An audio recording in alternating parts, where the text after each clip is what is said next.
Ewan ko ba dito sa aming section day, oy! Pinilit pa talaga mag-Christmas party kaya tapos na yung Pasko. Ayan tuloy, nagabian tayo. Tapos na bad trip ako sa nakuha ko sa exchanging gift, oy! Tingnan mo, mag na amoy kape. Nagamit tatay yan ng nanay niya. Tapos amuyin mo pa sa gilid. Di ba amoy laway? Ew! Kuy, ang uwi mo naman, te. Ikaw, ano bang binigay mo? Ay, mag din. Ayun naman pala, kung makreklamo ka, te. What is sa akin, hinugasan ko yun. Hindi yung nangangamoy kape. Tara na nga, ang layo pa ng lalakarin natin. Wala tayong pamasahe. Mangaroling na lang kayo tayo dito, day. Hindi tapos yung Pasko. Kaya lang yan, pamasahe natin. Sige na nga, pero di ako kakanta ha, drummers lang ako. Taray, sige. Pinakamadilim mga tala ay basta't nang hinamnin ang store na Pasko! O, tapos na leche, lumabas na kayo dyan.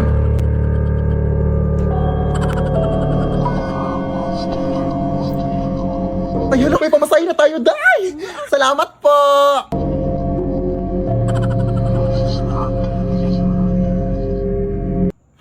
Ano yun? Kayo ba yung nangaroling sa bahay na to? Ay, opo. Bakit po? Hindi nyo ba alam?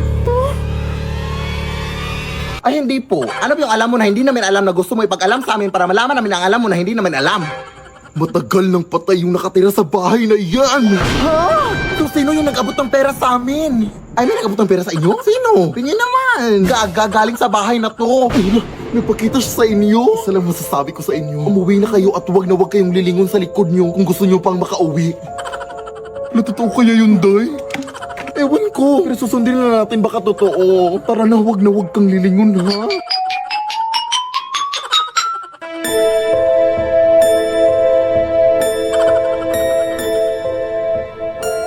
Ay, teka, naiwan ko yung drum ko, day. Wag mo nang balikan yun. Hindi pwede, day. Arinola yun ang lola ko. Papagalitan ako, no. Anong arinola? Ba yun din yung nilagyan mo ng mango float nung nanghihi ako sa'yo nung Pasko? O gaga multi-purpose kasi yun? Sige na, maglalakad na lang ako patalikod. Bahala ka, uy.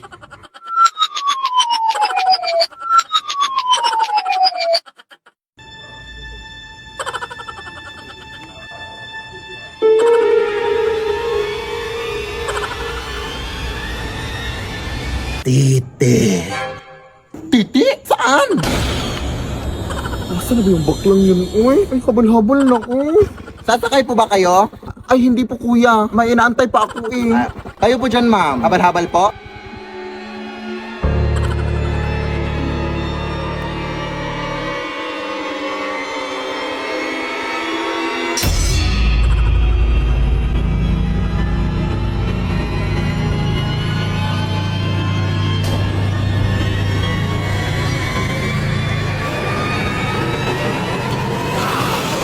Lead me, Lord.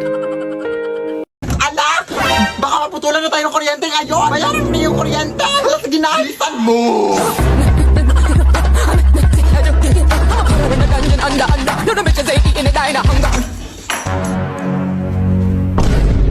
Ay, Diyos ko, ang haba naman ng pila dito. Hoy! Bawal yan! 1 hour later. Good morning, ma'am. Lunch break na pala, ma'am. Naputa na ako. Baka pwede pong pasingit na lang ng bayad. Sige, mag-aantay na lang po ako.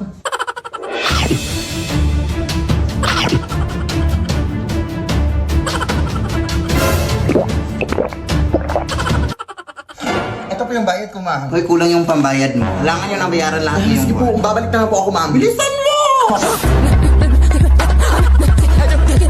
Nay! Kulang yung pambayad! Kailangan buo na daw yung babayaran! Naku! O sige, ito na lang muna, oh! Bilisan mo! Ito, ma'am! Yes! Ay, naabutan ka na ng cut-off, dahil. Parado na kami. Bukas ka na magbayad. O, kamusta na? Close na sila, Nay. Huwag ngayon, te! Pagod ako!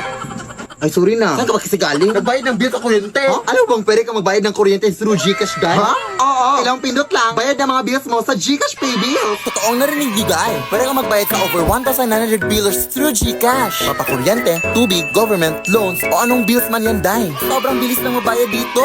Open Gcash lang, tapos choose Pay Bills. At tapos, mamamili ka kung ano ang babayaran mo at ang biller ka magbabayad. Tapos, ilagay mo lang ang mga details mo at confirm ang payment. May resibo pa kaagad yan pagkatapos. Gcash. At ayan, nakabayad ka na. Hindi niyo na kailangan pumila pa para magbayad mga sis. Mag-Gcash na lang kayo. Dahil lahat ng klase ng bill pwedeng bayaran anytime at anywhere basta gamit Gcash. Hala, sige anak, i-Gcash lang natin ang bayad sa kuryente natin. Tama, hashtag discarding Gcash yan. Sigurado ka pang pasok ang transaction para maiwasan ang disconnection sa susunod. Dahil available sa Gcash ang mga billers na kailangan mo.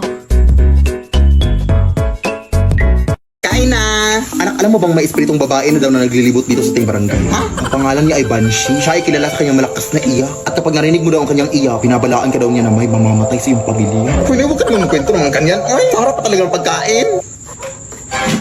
O ayan, kaya rin na magkwento. Pero baka gawa-gawa lang niya ng mga tao dito. Wala naman siguro makakahula ng kamatayan ng isang tao. Ay, pakiclose pala ng gate na nakalimutan kong isara.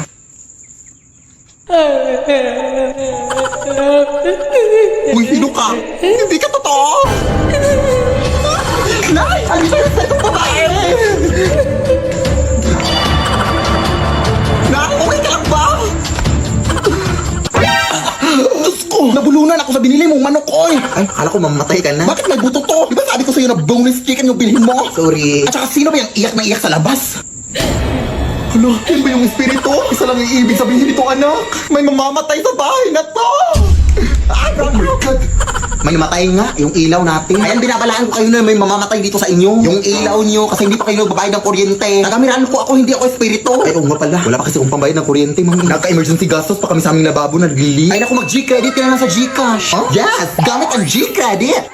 Kayang mabayaran ng kuryente kahit kinulang. Easy bayaran ng interest dahil mababa lang din ang tubo. At 0.17% interest daily. Kapag mas maaga magbayad, mas maliit ang interest. Kada 1,000 pesos na hiramin, 1.7 pesos lang ang interest araw-araw. Easy magbayad dahil kapag hindi agad-agaran ang bayad, kahit 10% minimum amount due muna ang bayaran, okay lang. Sobrang dali lang. Open mo lang ang Gcash app, punta ka sa bills, pili ka sa mga partner merchants, tap pay with G-Credit. Tapos, nakapagbayad ka na ng bills gamit ang G-Credit. Kaya di na kapag ipet tuwing petsa di peligro. With G-Credit, kaya today. O, ayan na nakapagbayad na ako. Salamat, ma'am. O, siya. Pero hindi lang pala kuryente yung namatay. Pati pala yung kukom sa paa. Pa-pedicure mo na yan, sis. Hi, Lola! Oy, sino ka? Wala pa akong pambayad sa utang ko. Yung lola mong makakalimutin? Ha? Anong utang? Apo mo to, oy. Ay, hindi na kami nagja-jumper ngayon, ah. May sarili na kaming kuryente. Lola! Ay, apo! Ikaw pala yan! Kanino kang anak? Lola mo rin super proud na proud sa'yo. Nakapagtapos ito ng kolehiyo. Best in MAPE. Nakapunta na rin to ng ibang bansa. Naka-tricycle. Nilakad na din ang apo ang buong Pilipinas. Na nakabot. At nakipagsuntukan na rin to sa mga tigre at oso. Hindi mawawala mga horror stories. Matulog na kayo. May white lady dito. Kagabi, may white lady akong narinig na umiiyak. Dito na kasi sila naniniran.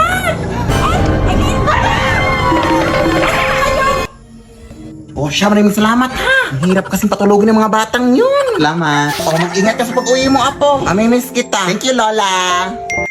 O ayan, meron na namang nag-text. Oh, sabi nanalo daw ako ng pera sa Gcash. I-click ko lang daw tong link. Ay hala, huwag mo i-click yan lang. SMS spoofing scam yan. Ano yun, apo? Ang SMS spoofing scam lang ay nangyayari kapag direktang kumukonekta ang mga scammers sa mga cell tower gamit ang mga tinatawag nating IMSI catcher. Magpadala ng SMS ang mga ito na nagpapanggap na galing sa mga legit na institution like banks and e-wallets kagaya ng Gcash. Ang mga messages na ito ay nagkasamang link na kadalasang nagsasabing may problema sa account mo, may mga fake rewards, at iba pa. Tapos may kasamang link. Kaya mag-ingat kayo sa mga SMS spoofing scams ha. Huwag pipindutin ang mga link na yan. Tandaan, hindi nagsasend ng link ang official Gcash. Ay, ganun ba, apo? Maraming salamat sa pagbabala. Siyempre, Lola, mag-doble ingat tayo ngayon sa mga scams na yan. Sige na, Lola, mauna na ako ha. Sige, apo, mag-ingat ka. Ayan na, nakaka-cellphone mo yan. Sino kayang kumuha kay Angelica, detective? Sino bang huling kasama ni Angelica? Ako po, detective. Alam ko kung sino ang kumuha sa kaibigan mo. Conan, hindi ka na talaga mapagsabihan. Sabi maghintay ka lang sa sasakyan sa labas. Anong sasakyan? Nag-tricycle na tayo papunta dito. Huwag ka na makisawsaw pa dito, Conan. Wala ka namang alam. Kailangan ko na itong gawin.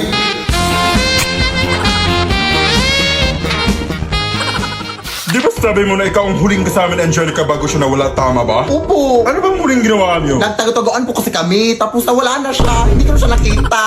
Ay, tanga ka pala eh. Siyempre nagtago-tagoan kayo. Pero malakas na rin ang loob ko na dinukot siya. Marahil ay may ibang mga rason kung bakit nawala si Angelica. Pero may mga ebidensya ako dito na magpapatunay na ang posibleng kumuha sa kaibigan mo ay si... Ay, ikaw ba yung nagsasalita? Hindi po, ate. Angelica, ginagawa niyo, te. Saan ka ba nanggaling? Dito lang nagtatago.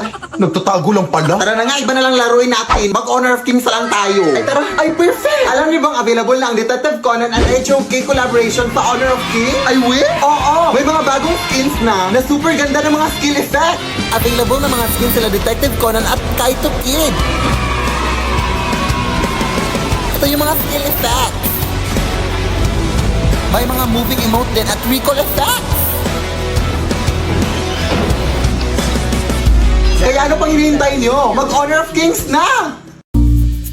Bakla! Puki ng aso! Ano ba? Ginagawa mo dyan, te? Nag-aaral ako para sa exam bukas, day. Ay, may exam ba? Oo, day. Ano bang ginagawa mo dito? Napadaan lang. Napadaan? Ay, wao na akala mo sa bahay namin highway, iskinita, ganun. Ito naman. Galing ako dun sa lamay sa kabilang barangay.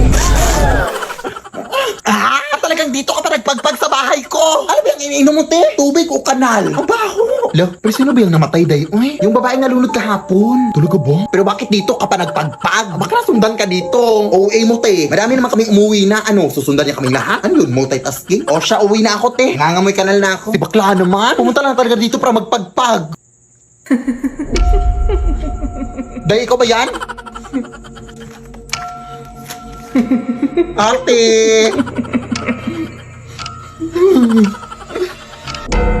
Mother? Is that you, mother? Ano? Babad na ako dito, oh. Baka pwede mo namang... Hoy, ano daw? Anong pwede mo namang... Ha? Maawa ka, te! Hindi po ako yung pumunta sa lamay mo, yung kaklase ko po. Kung gusto mo samahan kita sa classroom bukas, ako na bahala sa pamasahe. Hoy, ano daw? Huh? Lead me, Lord. Pahingi ako ng pamasahe papuntang eskwelahan, B. Hala siya, maglakad ka lang, oy. Dati sa panahon ko, hindi pa uso yung pamasahe na yan. Uy, malilit na ako, oy. Dati, dadaan pa kami sa maraming ilog bago makapasok sa eskwelahan. Lampas tao po ba dito? Ay, hindi mababaw lang yan. Ah, okay. Aakyat din kami dati sa napakaraming bundok para makapasok lang. Tapos may mga layon pa. Pero mas lalong humirap yung buhay simula nung nag-Maynila ang nanay ko. Sobrang nalungkot ako dati. Pero kailangan kasi niya magtrabaho para mapaaral ako. Ang Cebuana Luwilier ang naging katuwang ko sa buhay dati. All-in kasi ang serbisyo sa Cebuana Luwilier. Ito ang naging kaagape ko sa iba't ibang uri ng pagsubok sa buhay. Naging madali yung pagpapadala ng pera ng nanay sa Cebuana Luwilier pera padala. Dito din ako nagsasangla ng mga jewelries ko sa tuwing nangangailangan ako ng extra money. Ang asim Talagang all-in ang serbisyo. Cebuana amazing ang life. Kaya ikaw anak. Nay! Huh? Nay! Huh? Nay! Ang dami mo na namang nakwento, Nay. Naabutan na naman tayo ng gabi. Bukas na lang ako papasok. Uy, huwag kang mag-alala. Hindi na ako manghihingi ng pamasahe. Maglalakad na ako. Lalakarin ko na lahat ng bundok at ilog sa Pilipinas. Lo. Ay, napag-desisyonan ko na mag-abroad sa Saudi na. Number 1, mga iyakan. Di rin mawawala ang pag-iimpake. Mga damit ko. Ito dalhin mo to mainit sa Saudi. Ito din higaan mo. Ito din para hindi langawin mga pagkain mo. Ito. Paano ko to dadalhin lahat? Mga wishlist. Ako chocolate. Sige. Ako ate cellphone. Sige, hanap ako mura. Laptop sa akin. House and lot sa akin. Sa akin isang buong building. Sa akin mga camels. Teka lang. Mag-a-abroad lang ako mga te. Hindi ako ang magiging hari ng Saudi.